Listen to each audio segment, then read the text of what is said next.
Welcome बच्चों, हम पढ़ रहे हैं राष्ट्रीय एवं योग्यता आधारित छात्रवृत्ति परीक्षा उत्तर प्रदेश के लिए कुछ इंपॉर्टेंट प्रश्न। ये हमारी बच्चों राघव प्रकाशन की बुक है, इसी के जरिए हम पढ़ने वाले हैं। तो आइए शुरू करते हैं।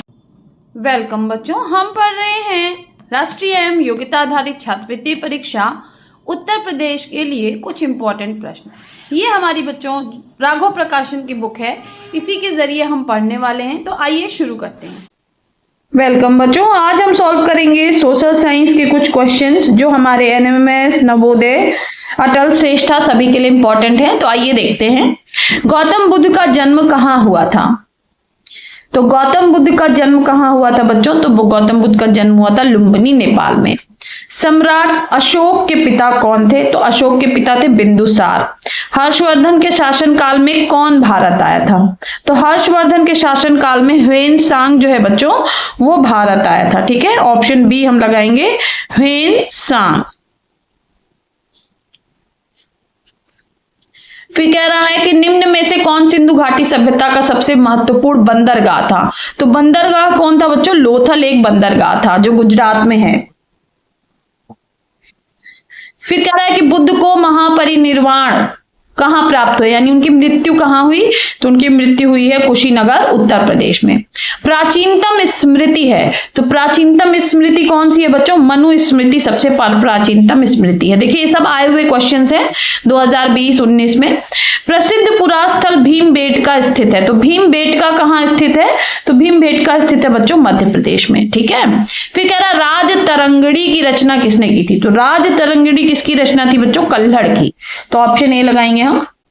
नेक्स्ट हमसे पूछ रहा है सबसे प्राचीन वेद है, तो सबसे प्राचीन वेद कौन सा है बच्चों? ऋग्वेद। तो हम लगाएंगे सी ऑप्शन को।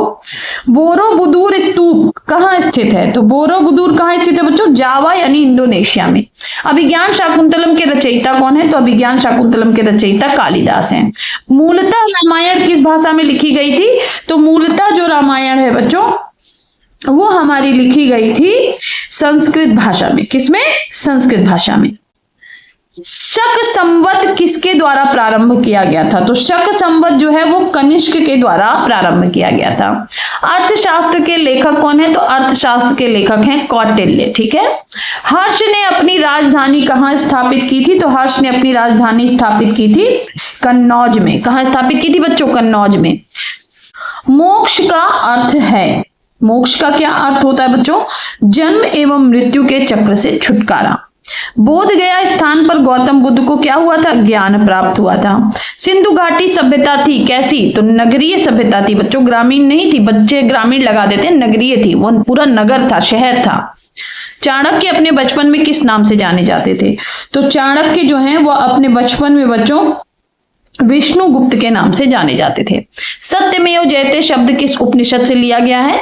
तो ये मुंडोक उपनिषद से लिया गया है। कौन सा धर्म त्रिरत्न में विश्वास करता है? तो कौन सा धर्म करता है बच्चों? तो जैन धर्म जो है वो त्रिरत्न में विश्वास करता है। गौतम बुद्ध को ज्ञान कहाँ प्राप्त हुआ था? तो बोध गया में ज्ञान प्राप्त हुआ था। अभी हमने ऊपर लगाया ये क्वेश्चन। निम्नलिखित में कौन सी खोज ने ऐतिहासिक मानव को स्थायी जीवन के लिए अग्रसर किया था? तो किस खोज ने अग्रसर किया था? तो कृषि की खोज ने उसको एक जगह पे रहने के लिए अग्रसर किया था। प्राग ऐतिहासिक मानव का भोजन क्या था? तो प्राग ऐतिहासिक मानव का भोजन क्या था? जड़ और फल। ठीक है, सिंधु घाटी सभ्यता के मुख्य देवता कौन थे? तो सिंधु घाटी सभ्यता के मुख्य देवता थे पशुपति शिव। आलमगीरपुर नामक पूरा स्थल निम्नलिखित में से किस नदी के तट पर स्थित है? तो आलमगीर किस पर स्थित है बच्चों? हिंडन नदी के। देखिए अभी लेटेस्ट आया हुआ है 2023 में, तो फिर आ सकता है। फिर कह रहा है कि बौद्ध मत के प्रचार के लिए अशोक महान ने अपने पुत्र पुत्री को कहाँ भेजा था? तो इन्होंने अपने पुत्र पुत्री को भेजा था बच्चों श्रीलंका में। कहाँ भेजा था? श्रीलंका में। प्राचीन भारत में समाज विभाजित था, कितने भागों में विभाजित था बच्चों? तो ये 4 भागों में विभाजित था। ठीक है, मोहनजोदड़ो की खोज किसने की थी? तो मोहनजोदड़ो की खोज की थी राखलदास बनर्जी ने। महावीर स्वामी का जन्म हुआ था, कहाँ हुआ था महावीर स्वामी का जन्म? कुंडग्राम में। कहाँ हुआ था बच्चों? कुंडग्राम में। हेरोडोट्स कौन था? तो हेरोडोट्स एक इतिहासकार था। अशोक ने अधोलिखित किस शताब्दी में शासन किया था?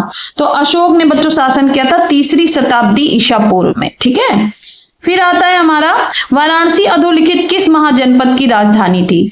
तो वाराणसी किसकी राजधानी थी? काशी की। व्यापार, भारत में व्यापार करने हेतु सर्वप्रथम अधोलिखित में से कौन आए थे? तो सबसे पहले आए थे बच्चों पुर्तगाली। कौन आए थे? पुर्तगाली। फिर है विश्व इतिहास को कितने कालों में विभाजित किया जाता है? तो विश्व इतिहास को 3 भागों में विभाजित किया जाता है। तो आज का बच्चों ये वीडियो हमारा यहाँ समाप्त होता है। फिर मिलेंगे नेक्स्ट वीडियो में कुछ और प्रश्नों के साथ। तब तक के लिए पढ़ते रहिए, आगे बढ़ते रहिए, चैनल को जरूर सब्सक्राइब करते रहिए। बाय बाय बच्चों।